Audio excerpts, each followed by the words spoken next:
Hey everybody, welcome back to hopefully a slightly less cursed run in Isaac, because oh my god. The first one we lost, 2,000,000,000,000% our own fault. The second one, insanely cursed from the get-go, ADFS bilge. You know what, right off the bat, you're gonna think that I've lost my mind, because I'm looking at 7 rate of fire, 2.77 damage, and I'm going, it's a dream come true. Just the fact that we're actually able to shoot and do damage. This is, oh no.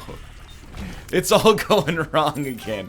No, we're gonna be fine. That just happened to be terrible damage. We'll move on from this.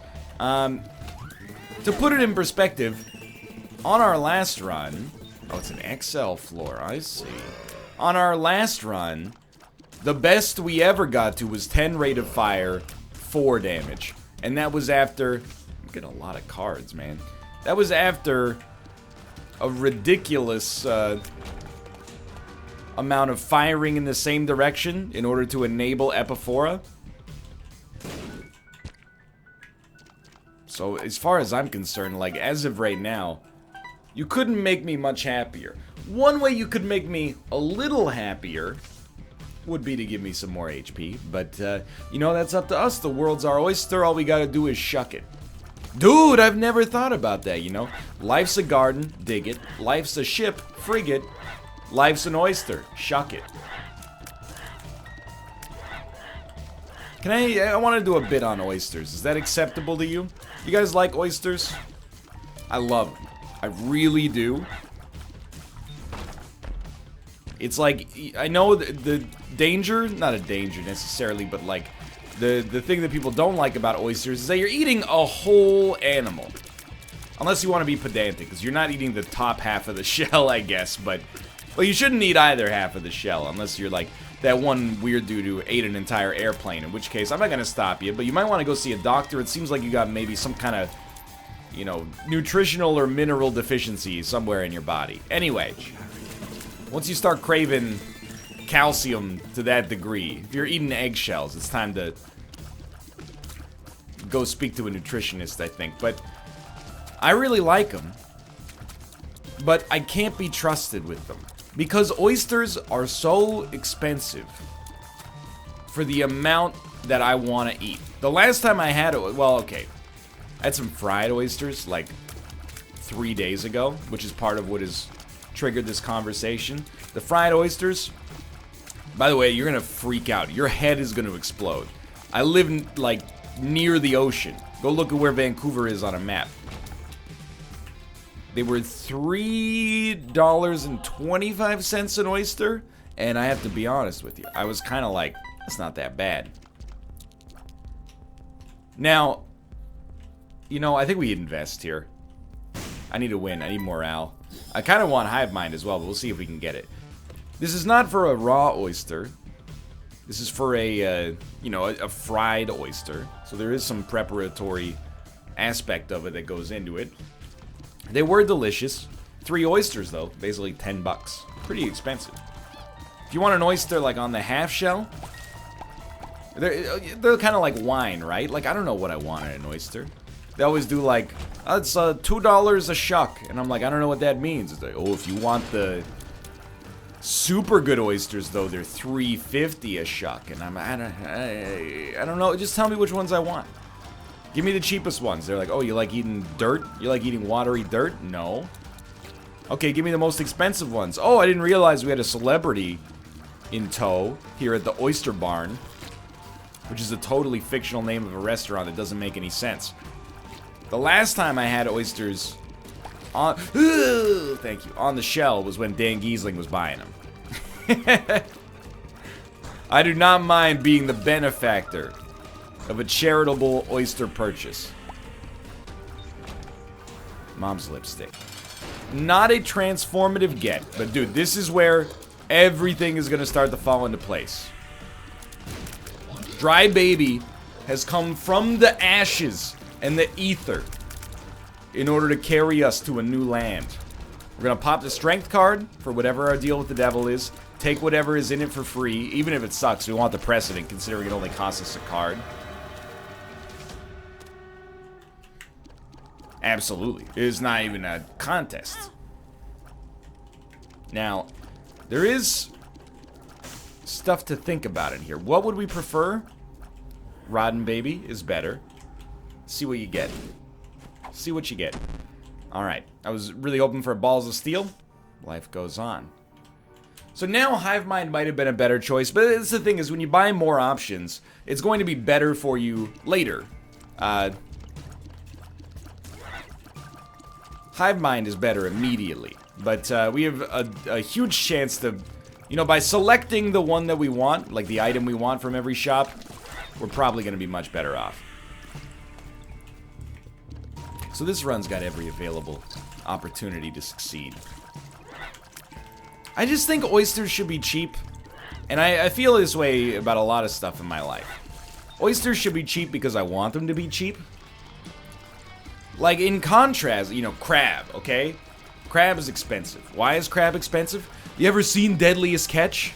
People are falling overboard and, you know, they're basically in the Arctic Ocean, more or less. It's cold as heck. They're getting pincered all the time by these king crabs. It's dangerous. And then on top of that, everybody loves it. You know, from a supply and demand standpoint, I understand expensive crab. If you opened crab up to the free market at a restaurant, you would probably pay more for it. Because somebody would be like, I don't care how much it costs, I'm getting that friggin' crab. Oysters, though, I feel like they're not nearly as well liked. You know, people who don't like seafood, of which there are, you know, myriad out there. Ooh, absolutely. Always are like, it's gross, you're basically eating fish poop as well, or oyster poop technically. Plus, what even is that animal? If I'm gonna eat an animal, I want to know what it is, for whatever reason. Even though that makes you sound like one of history's greatest villains. Hey, maybe just relax on all of this damage, if y'all don't mind.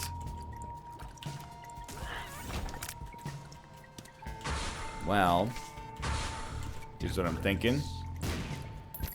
All we need to do is find a shop and we're feeling okay, but it's an XL floor, so it's probably unlikely. Please, just not these enemies is all I ask, because they shoot from across the freaking map, dude. Oh my god. Give me a luck upgrade. I don't think either of them are that useful, but we're far away from Beelzebub, I think. Unless Rotten Baby counts, but these are so secondary as concerns right now. You know, also, how hard is it to fish for oysters? You do, you know, it's these guys, every room. Yep, okay, fine. I'm so mad. Oh my god.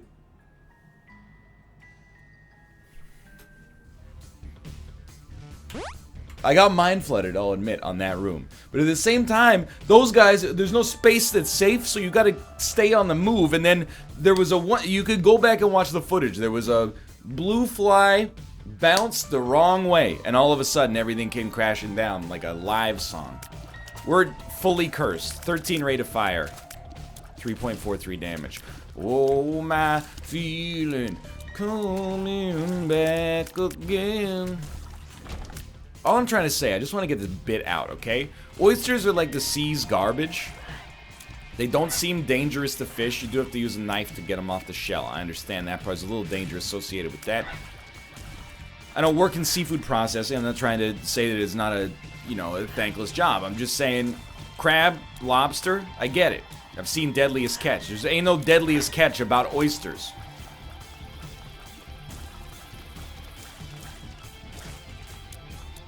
Just like, you know, hey, it's an edible rock. That's it. So make them cheaper, okay? I'm being the change I want to see in the world because I'm not buying them. I'm just waiting until we go out for dinner with Dan, which happens approximately once annually.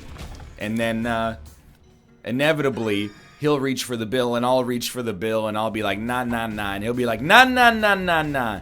And I'll be like, nah, nah, nah, nah. And he'll be like, nah, nah, nah. And then you realize you just can't beat Dan in this situation. If he decides to pay for something, you can't stop it. We have the 1-up for one room? What?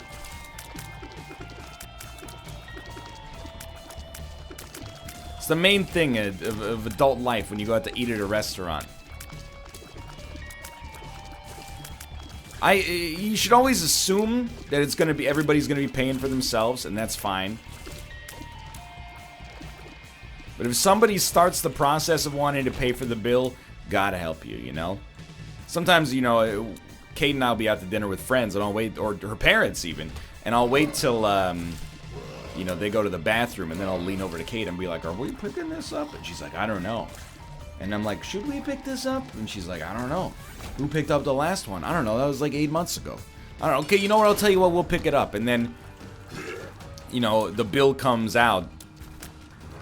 And the warfare ensues. Nah.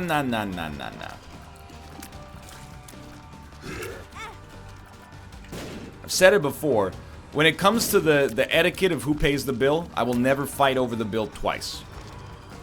I'll fight for a second. I'll try to pick it up. If they pick it up, I go, nah, please allow us. Then it becomes a diplomatic thing. You gotta come up with a reason. You're like, well, you drove all the way out here, and the restaurant's closer to us than it is to you. And they go, nah, but 18 years ago, you bought me a soda from the general store when I asked, and you're like, okay. And that's when, you know, you rebuke their offer to pay. If they rebuke your rebuttal, that's where you go, all right, fine, you paid. Dude, okay, at least we got a rate of fire increase. Because I'm not saying I'm playing well, but a lot of these runs have had a certain, I don't know if you've heard me say it, an element of curse, shall we say, associated with them. I was like, I'm invisible. It's camo undies. The other thing is, when they come out, and this is I don't know if it's just an American city thing or if it's an American thing for real. In Canada, splitting bills is considered common practice at a restaurant. Even my wife and I go out to eat. You know, we're clearly an item. When the bill comes, or we are like, hey, can we get the bill? They go, you want to pay together or separately? And I'm like, together! I'm taking offense to that. I feel like every second restaurant I've ever been to in the United States is like, we don't split checks! And I'm like, what happened? Who hurt you? I get that it's, you know, people can be jerks as patrons. No question about it, you know? Oh my lord. You know, there's 12 of us and we all, one of us only had matzo sticks, and hey, can you put my entree on her bill, but I'll handle the whole pitcher, and oh, all of the waters are on me, by the way, so like, yeah, that's annoying, for sure. Try not to do that. The worst kind of adult bill math, though, is when the bill comes out for like 4 people, and only a few of you have cash, so one person has to put the whole thing on their card, and everybody else has to go run the bill math and be like, well, I had the soft tacos, and we split the spinach and artichoke dip at the start. Dude, these are horrible. Get me out of here. I don't want to see them. So I'm going to put in this much. And you always end up, there's 2 kinds of people. People who deliberately pay too much and know they're paying too much. That's me. Kate and I, we went to that Indian buffet. It was $25 a person. I had a diet soda, if you must know. Kate had 2 mojitos. When the bill came, we had cash. Corey and Alice put it on their credit card. We gave them $85 because I was running the math and I was like, I don't know, how much is a mojito? $20? I don't know. How much could one banana cost, Michael? $10? And I was like, I'd rather just err on the side of, you know, because you're dealing with 2 things. One is you don't want to accidentally make a mistake and pay too little. There's a margin of error associated with the arithmetic and the tip and the tax and the etc., etc. And you also don't want to have the other person breed any feelings of resentment, which is them thinking that you, like, not that they would think this, but that you deliberately tried to get away with paying like $5 less for your meal. You know what the actual worst, and I know I've said about 8 things are the worst here. The actual worst adult meal bill meta is there's 4 of us, we all order different things, but we're just gonna split the bill 4 ways. That is stupid. And if you're out there and you're saying, Well, it's for convenience's sake. I already know you're the person getting an appetizer, making a substitution to put mushrooms on your burger, getting a soup of the day, and 4 drinks. I already know. Because it's only more convenient for you because of the fact that you don't have to do the math that's going to be uncomfortable for you. Most people, I don't feel like I'm making a controversial statement, most people do not like this style of bill splitting, and that's because it's very stupid. Why would 4 people ever split the bill 4 ways if they had 4 different things that could be wildly, you know, different expenses? If I order, you know, a chicken Caesar salad, and you order a ribeye steak, I don't want to subsidize your ribeye steak. I already pay taxes. Yo, that's 5 bombs for free. I still think Metronome is not good because of its variability and the fact that, you know, a lot of the items that you can get are either meaningless or just not worth very much, or even actively bad. But, okay, I'm starting to believe there's something going on with this. There's something valuable-ish. That's my 2 cents on that. Just split the bill. Or alternatively, carry cash on you. I've started to get down with cash a little bit more. Because I don't know why now, when I pay with cash, it's like I'm getting away with something. The money comes out of the ATM, and then I use it, but there's no record of the purchase except for a receipt. You know, we live in such a digital age. It's just a minor thrill for me at this point. You know, normally, it's like when we go through our receipts at the end of the year to do taxes for business and personal stuff, you know? You're like, every single purchase I made this year is listed here. And you're like, remember that time we had McDonald's twice in the same day? Yuck. Now, if you make that purchase with cash, the guilt and regret is gone the second the McChicken's down. It's a beautiful little crime that's not illegal at all. For now.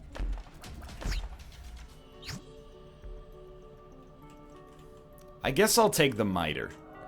You know what? We will blow you up here and try to make this happen. Okay, the metronome, it's given us, anytime it gives us some permanent or transferable stats or consumables. Like, we got 3 spirit arts from this one. That's really good. We got 5 bombs from the previous one. And they were poisoned for at least 1 room. It's pretty interesting.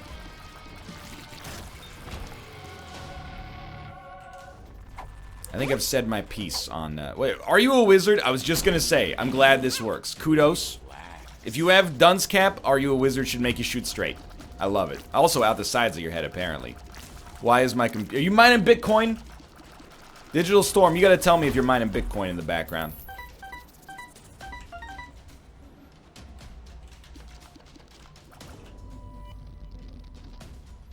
You know what annoys me now? And I'm gonna point out, this bit is not stolen from a comedian named Tom Segura. However, his bit on it did make me think about it. I feel like I'd had this percolating in my head for a little while, and then I heard his bit, and I was like, you know what? He's right about this. Every time I've gone to a Starbucks in like the past 2 years, I always get a coffee, because that's what you're there for. I don't know about you, but very rarely do I go to Starbucks and I'm like, I'm starving. You know, there's other options. The food's not necessarily bad, but, you know, it's not why I'm there. It's not like, oh, you know, if you want a really good sandwich in the heart of a major metropolitan area, you gotta go to the Starbucks, dude. But anyway, they always ask me what they can get started for me to eat that day. And the answer to the question is always nothing. They're just trying to trick you. Like, I'm an adult, I could tell you what my order is. I don't need to be asked in order to facilitate the process. I'm not mad about it, because I understand.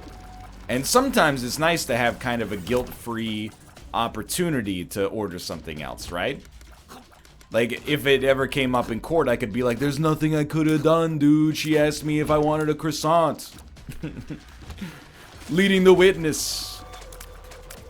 Like if you're at a bar and the server comes over and goes, hey, would you like another drink? You're like, Well, I wasn't gonna. Until you came over and said, should I have another? What a great idea. Would it be too much to have another one? I don't think so. The staff at the establishment even recommended it. Sommelier's choice, please. You know, it's like, it's an invitation. Starter deck? Chaos? We've actually got something going on this run. And it's not a lot, but it is something at the very least. All stars right away. I don't know. Metronome is at least funny. Sometimes.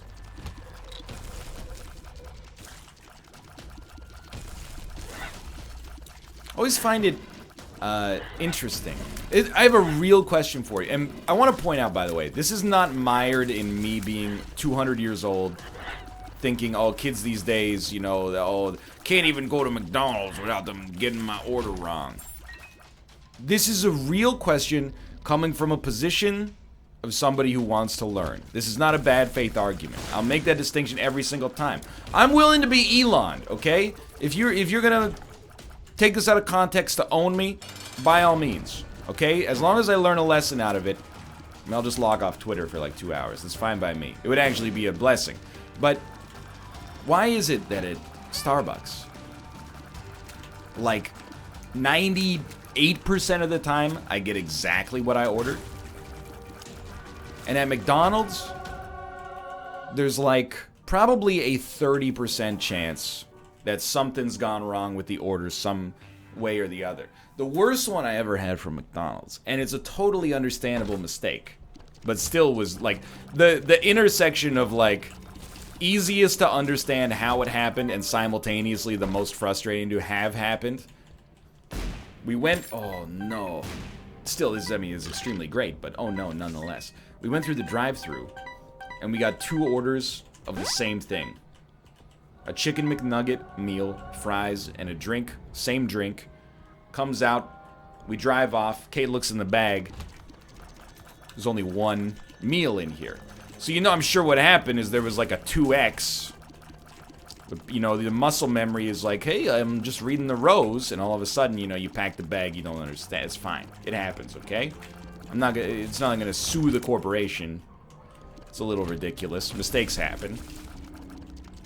But at Starbucks, it so rarely happens. I'm open to so many explanations. Better training. I don't want to say like more attentiveness, but it is possible that I know at Starbucks, workers are compensated fairly well. Maybe they're more dedicated to the job. Maybe the orders are simpler.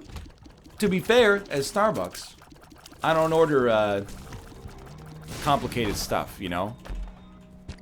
Sandwich and a coffee. Warm it up if possible. That'd be nice. It's an easy order to get. But even at McDonald's, you know, sometimes I'll use the kiosk and be like, I'll take a black iced coffee. And when I get it, it's like, there's syrup in it. And they're like, well, did you look at it? The color of the coffee is exactly as requested. We really shouldn't use black as the way to describe coffee. We should use plain. Because you can add a lot of bull... I almost said the S word. You almost got me, Google DeepMind. You can add a lot of nonsense to coffee without changing the color. And that's just confusing for people who don't understand. Like, if you add sugar to coffee, the coffee is still black. I would rather have... just give me the coffee plain, as is. Sommelier's choice. Trust me, I don't like being the guy who's recycling this bit of... Why is it every time I go to McDonald's, they get my order wrong? They prepared my $2 meal in 45 seconds, but they put the wrong dipping sauces in the bag. This is ridiculous. I'm just wondering what the difference is between these 2 organizations in that case. I have no resentment towards people who work at McDonald's. I have nothing but respect. I'll give you many reasons why. Forget that room. The McDonald's we go to, most typically, it makes it sound like we go, like, all the time. Kate probably eats it once a week. I probably eat it once every 2 weeks. I told her, basically, it's like, if you want McDonald's, I want it, but I know that it's bad for me, so just go get it, and then don't tell me. Don't ask me, like, hey, do you want anything? Because I'm going to say yes. Just go get it yourself. It'll work out better this way. I promise. I kind of feel like we should go for broke because the soul is in here. I will lose the bone heart to make this happen. Not necessary. But you know, it's not really in a dicey area, but it's at the intersection of like a nice area and a dicey area. And there's a train station nearby, like a SkyTrain station, and you know, large amount of homeless population combined with people leaving the bars. So like, if you go there at 11 p.m., it's a melting pot of it's a cosmopolitan environment of drunk people and truck drivers and a couple dudes with shopping carts. There's a security guard. I watched the security guard and I was like, man, this guy should actually get like the Medal of Valor. Some guy came in with a McDonald's cup and started refilling it at the fountain. And he was like, excuse me, sir, you can't bring an outside cup in here and refill it. And he's like, oh, see, I had my food, but I'm just eating it in my car, so I came in to get a free refill. And he's like, all right, buddy, but you can't, like, I'll let you have this one, but you can't do that in the future. You could not pay me enough money to yell at a dude stealing literally like a fraction of a penny in soda syrup. I understand that's the job, by the way. Or as they say in the Mission Impossible Fallout trailer, that's the job. I'm just saying, the day my boss was like, hey, why didn't you yell at that guy for stealing 3 cents worth of Coke Zero syrup? I'd be like, you know what? I'm out. Why don't you yell at him? I'm gone. And it's like, you know, we go there when we go, oftentimes late at night. And it's like 17, 18, 19-year-olds. So I believe you me. I've seen some of they get treated like garbage by the people in the store. And it's so heinous to see every time. I'm not gonna go up and be like, excuse me, you gave me a barbecue sauce and sweet and sour when I wanted barbecue sauce and hot mustard? Are you stupid? I'm just not that kind of guy. I mostly go there for the people watching. When I was in there last time, there was a young Korean couple speaking in English, and then an old man in a hat that denoted that he was a Canadian military veteran came over and said, I don't know where you're from, but here in Canada, we line up politely and quietly. And they both looked at each other and just went, all right, dude. And then kept talking, which is the completely appropriate response. And then he just sort of stood there and grumbled for like the next 2 minutes until his medium coffee came out from where it was being assembled in the kitchen by a master roaster named John McCafe. I can't believe the manners on some people. You know, you're supposed to line up quietly and politely. Hey, you know what's not polite is telling people to shut up when they're in line for McDonald's, of all things. You guys have the kiosks yet? Where you live? You know, the kiosk where you order the food? It's changed my life. I understand, by the way, in 2018, using the kiosk is basically akin to being an old mine owner. Oh, you don't support workers, huh? You're using the robot? Here's why I use the robot. It's fast. And because of the existence of the robot, the economics of the situation have changed. Everybody uses the robot. The only people who don't use the robot are the people who pay with cash. And I don't want to be associated with those criminals. As I've said many times, there's a little thrill with it, and I'm not about that when I'm just trying to get my sausage McMuffin. But genuinely, things have changed a lot, I think, as a result. The people that I see, you know, that are going to the order... It used to be, let me put it this way, let's talk in the negative first, the inverted situation. You go to McDonald's, I'm sure you're familiar, you walk up and they go, hey, can I help you with something? And you go, yeah, let me get a blah, blah, blah, blah. And they go, okay, just repeating the order, blah, blah, blah, blah. Yep, you got it. We have a good spacebar item. Let's go.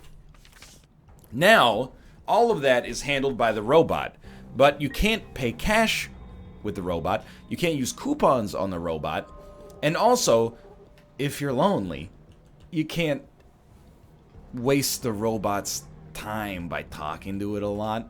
I recognize, by the way, this is going to make me sound like a real jerk. The reason I want to use the robot now is because the existence of the robot has made most sane people use the robot. And you only get a suite of interesting characters in the line in today's day and age. So it's a, do you want to be behind the guy telling the nice couple to be quiet? Or do you just want to punch a couple of things into the robot and get on with your day? That's where I'm at in my existence. Hey, stop that. Sure? You're never supposed to avoid the D6, but we're in uncharted territory regardless. Everything's going funky. You get the idea. I can't wait until every fast food establishment is a robot. You know, we have this restaurant chain called A&W. I say restaurant, it's a fast food restaurant. And I will say, it has a terrible reputation, I think, in the United States, except for its root beer. In Canada, it's actually, like, pretty good fast food. It's like, you know, I don't want to call it Michelin-starred fast food, but you get the idea. It's like, you pay a couple of bucks extra, but it's closer to being like an actual sort of diner situation, even though it's fast food. The onion rings are, you know, I'm not going to say 10, but they're like an 8 out of 10, which is pretty good for fast food onion rings. Either way, it annoys me. There's this A&W in the waterfront train station in Vancouver. I go to it. They have a robot, but the robot is right in front of the cash register. So you often, I have this situation literally every time I go in there, which is like once per year. I don't know why I'm justifying myself to you. What, you want a shirtless picture? Give me 6 months. So what happens is I walk in and I just kind of, I try to like Sam Fisher myself up to the robot so that they don't notice until it's too late. And then I start punching in my order and they go, "It's okay, sir, I can help you here." And I just, I mean, you know what I'm gonna say. My internal monologue is like, I trust the robot more. It's not just that I trust the robot more, it's that if I get something wrong with the order, it's more likely to be my mistake than yours. I probably punched it in wrong. Plus, I'm like halfway done the order, all I gotta do is hit confirm. But now, under the guise of politeness, I have to go and be like, "Hey, yeah, can I have I'll take a 3-piece chubby chicken meal, please, with onion rings?" And it comes out with fries, and I'm like, if I did it with the robot, this wouldn't have happened. It's just, it's a funny situation, you know? You don't want to be the guy who's like, "No thanks, I'll just keep using the robot." Or do you? I don't know. I don't want to, it would crush my self-esteem a little bit, or maybe I wouldn't care.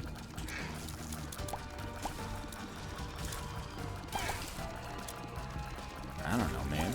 I'm 50-50 on it. The one thing we haven't gotten as much up here is like grocery store self-checkouts. At the pharmacy, I use the self-checkout 100% of the time. I walk right past the dude who's manning the cash register, go to a big old robot, and start scanning my own stuff. Like most of you, I've been here since the dawn of self-checkouts. There was a horrible period. You know, 2010, you took your stuff up to the cashier, and you said, "This is life." You know, somebody else checking my stuff out for me. What a dream come true. Ignorance is bliss, you know, you're none the wiser. 2011 rolls around, all these self-checkout things start popping up, but they don't work really well, so you always have to have, like, a trip sitter. There'll be a cashier standing around when the red light inevitably goes off. "Please, unexpected items in bagging area." You put up your hand, "Hello, the machine says I'm stealing something, but I'm not," and then they come over and type in, like, "not stealing," which I'm sure was just the... they didn't check at all, right, is what I'm trying to get at. They existed exclusively to punch in a code when the red light went off. That period sucked, and that felt like it lasted like 2 years. Even still to this day, occasionally you'll get like an unexpected item in bagging area. You gotta wait for the lord of the self-checkout to come over and be like, "You've got a red light there, huh? Have you considered the machine might have not expected one of the items in the bagging area to be there?" Yes, that's what it said. Did you scan the item? Yes, I did. Did you place the item in the bagging area? Yes, I did. Well, then it should have been expected. I agree with you. Now they work pretty well. Like, it's much better now. But we don't have them at the grocery store here. I'm assuming because it's, you know... Don't people just steal, like, all the time? I saw a thread, I think it was, like, on R shoplifting before it got banned. And was like, yeah, no matter what, I'm like, even if I'm weighing almonds on the scale, I just tell the machine it's bananas. And I'm like, man, that's like, it's actually stealing.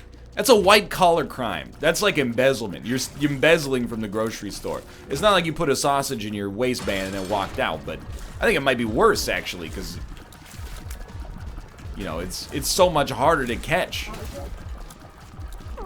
So we don't have those yet. I had a really weird experience. And I don't know. I should point out, the dude involved in the story might be watching the video for all I know. So, like, more power to you, dude. But this is like 3 weeks ago. I was checking out. It was like a 10:30, 11 p.m. at the grocery store. And there was the cashier was really young. Maybe like 18, 19 years old. And he was like, how you doing? And I was like, good. He's like, did you enjoy the weather today? The weather that day was sunny. I said, yeah, it's really nice. And he, like a man after my own heart, was like, yeah, it's really nice, but, you know, like, at what cost? Because we're killing planet Earth. And you would think that, you know, I would be like, this is a weird conversation to be having. But instead, I was like, my dude, I'm with you. And then he said, so, you know, the weather's nice, but it might only be temporary. Just like, today I'm a cashier, but tomorrow, who knows? And that's when I looked at him, and I laughed, but in my head I was like, sorry. I mean, I didn't... I'm not looking down on you. I don't know if I came up with, like, a certain air of superiority that's like, I'm going to make this man scan my food items one by one because he's a lesser person than me. That was not the situation at all. It's just the necessary step in the grocery buying process. That's the terminus, you know? I'm a very conscientious grocery store patron. I bag my own groceries in my own bags. I would never suggest that they bag them in my bags. They got enough on their plate. Plus, I think it slows things down a little bit. You know, we got a good divisional labor going. I've got a routine, okay? But this dude, I don't know if... I might have just taken it the wrong way. But to me, it really felt like I had given off some kind of, like, douchey air. It doesn't matter which one of these we roll, really. And he was like, yeah, well, I might be a cashier today, but who knows? I was like, man, I was with you on the global warming discussion, even though it came out of nowhere at all. Justice. But, you know, you shouldn't be, shouldn't have a chip on your shoulder about being a cashier, dude. I don't understand where it came from, but that was the end of that, basically. Stop. That's the end of the anecdote. It's just it's not like I don't have a punchline really to go along with it. It was just a bizarre interaction. I'm used to being the weird one. You know, enjoy your groceries. You too. Oh no, why did I say that? You know, that's me. And then when this guy's like, I'm gonna leave this place. He's like talking to a cashier from a Bruce Springsteen song.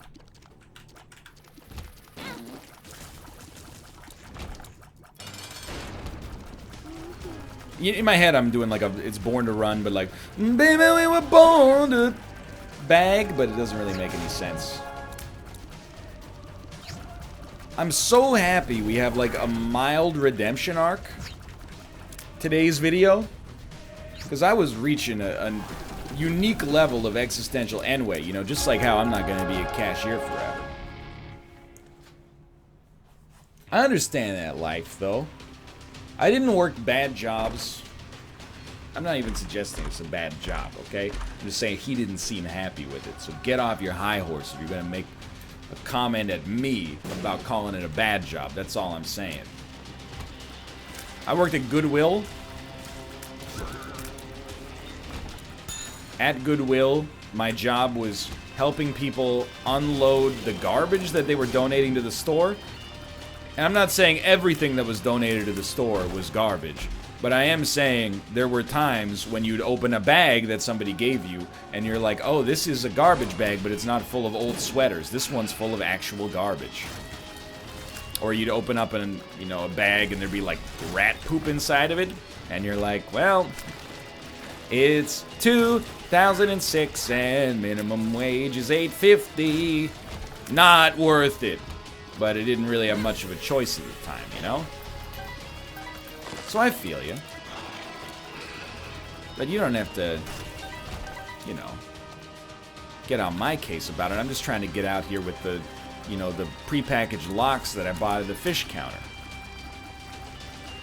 I don't want to be a guidance counselor because I don't know anything about guidance. I'm probably the least qualified person to talk about what direction to take in your life. I accidentally got a job that I can't leave.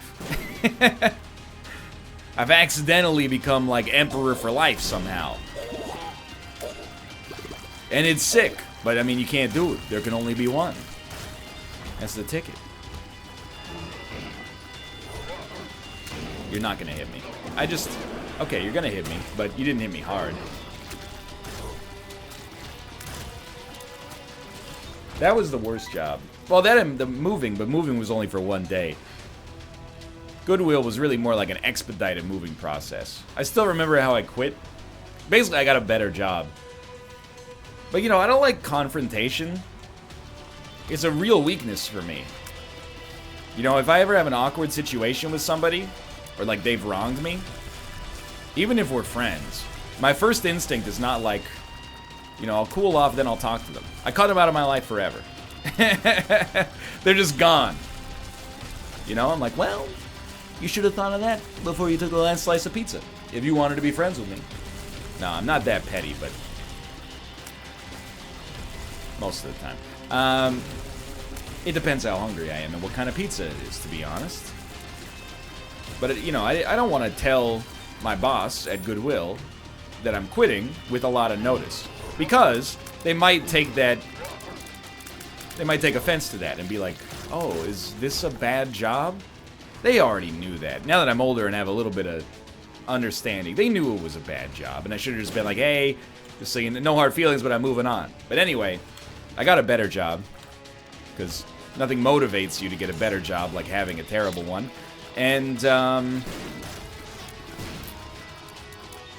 I didn't tell my boss until like a week and a half, which is not even that bad, but a week and a half before, I was going to start. You're supposed to give 2 weeks notice, but I'd only been working there for a month, so the rules don't necessarily apply as much, I think. Maybe that's justification used to benefit myself, but you get the general gist of it, right? Anyway, my boss came over and was like, hey, Ryan, we should get you a locker. And I literally was just like, about that. And then I still remember her face was just like, oh. Like, this is not the first time this has happened. It's like, welcome to the Goodwill family. I'm leaving. It's like, nothing I could do could hurt this woman more than she had already been hurt by her existence in this organization. It's not that Goodwill is necessarily like, well, actually, no, I'm going to say it. It's a terrible place to work. I think the organization itself is fine, The thing is, if the whole thing exists, they do so many good things, is what I'm trying to say. A lot of the donated clothes get sent to, less developed countries and given out for free. That's what they told us, at least. And, moreover, provides an environment for lower income people to shop and maybe even get some nicer stuff for way less than they would pay for it new, which would just be unaffordable. And even beyond that, on an occupational level, they hire, ex-convicts and give them a second chance or third chance or whatever, it doesn't matter. So in all those respects, it's actually like a very forward-thinking organization. But the duties of the job suck, and they pay you as little as they can in order to maximize, this is 12 years ago, but as little as they can to maximize their charitable benefit, which is fine, but I was like, I'm the charity case right now, which I wasn't. But I thought I was. Anyway, thanks for watching. I hope you enjoyed the episode. If you did, click the like button. It helps the great deal. Of course, subscribe if you want to see more in the future. But thanks for watching. I will see you next time. See ya!